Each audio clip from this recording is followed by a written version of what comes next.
Welcome to another life lesson learned video brought to you by Tim Unscripted. Trust behavior. Number 9, clarify expectations.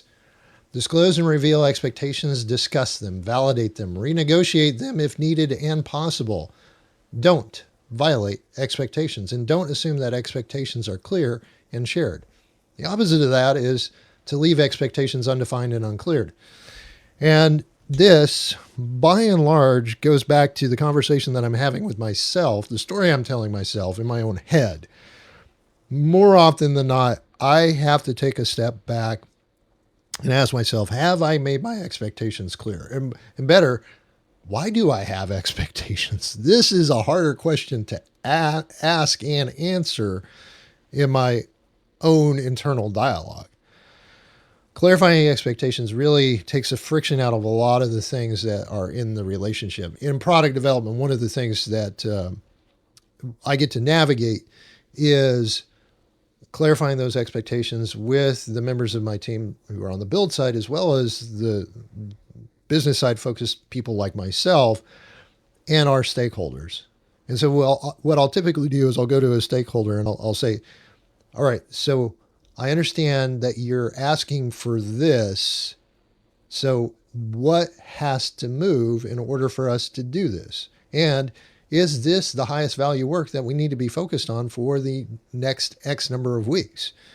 Just so that I understand what the priority is, I understand what the expectation is, and that the team then is in a better position to deliver that value at the end of that defined time period. It's really difficult.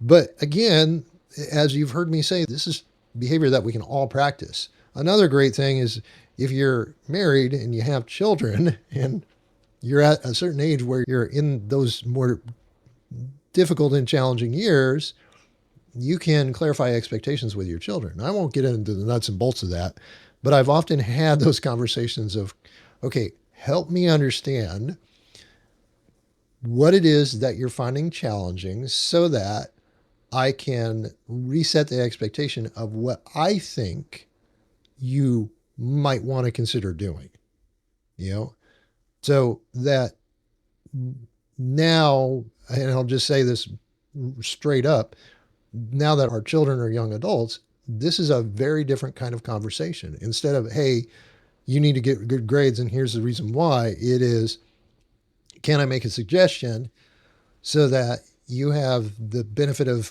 my experience to work from? And then that is clarifying what the expectations are. I don't expect that our daughters take action on what I share, but I would like to be able to equip them to make better choices. And so if I express that, my expectation, hey, allow me this opportunity to give you the information that I have experienced so that you might make better and different choices, that alleviates any questions or concerns in my mind about whether or not they're in a great position to be able to move forward and be effective. So, trust behavior. Number 9, clarify expectations. Another life lesson learned, brought to you by Tim Unscripted.